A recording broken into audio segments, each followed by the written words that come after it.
Israel और Lebanon के Hezbollah समूह के बीच जबरदस्त हमले जारी हैं। लेबनान में इजरायली सेना के जमीनी ऑपरेशन से भड़के हिजबुल्लाह समूह ने अपने हमलों को बढ़ा दिया है। लड़ाके उत्तरी इजरायल पर तगड़े हमले कर अब अलग अलग इलाकों पर बम बरसा रहे हैं। समूह ने अपने हालिया हमलों की फुटेज शेयर कर इजरायली हमलों की पोल खोल दी है।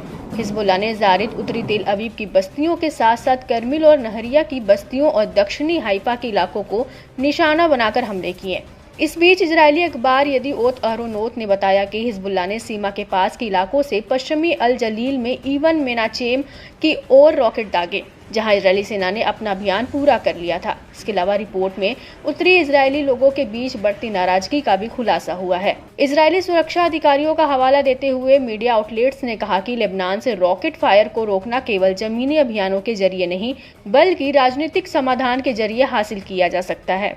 इजरायली चैनल 12 ने जोर दिया कि उत्तरी लोग इजरायली सैन्य नेताओं के बयानों से गहरे सदमे में हैं, जिन्होंने कहा था कि हिजबुल्लाह की ओर से जारी रॉकेट हमलों के बावजूद अपने घरों को लौटना सुरक्षित है।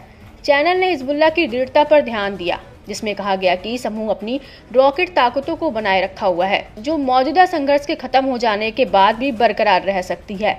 चैनल 12 ने चेतावनी दी कि उत्तरी क्षेत्रों से बसने वालों की संभावित वापसी के बावजूद इजरायल सुरक्षा बल लेबनान से रॉकेट फायर कर समाप्ति की गारंटी नहीं दे सकते हैं। इजरायली मीडिया ने आशंका जताई कि लेबनान से फायर की तीव्रता और सीमा केवल बढ़ती प्रतीत होती है, जबकि इजरायली सैन्य और राजनीतिक अधिकारियों का दावा है कि सितंबर से व्यापक हवाई हमलों ने हिजबुल्लाह की मिसाइल ताकतों, खास तौर से सटीक मिसाइलों को काफी कम कर दिया है।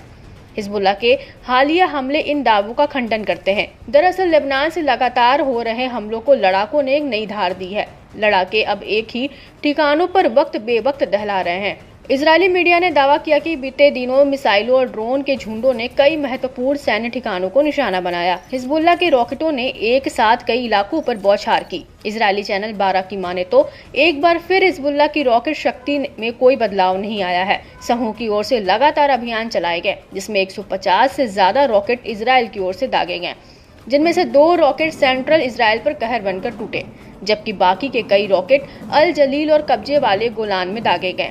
इजरायली आर्मी रेडियो के डिफेंस एक्सपर्ट अमीर बार शालोम ने सेंट्रल इजरायल की ओर रॉकेट लॉन्च को हर मायने में असाधारण बताया।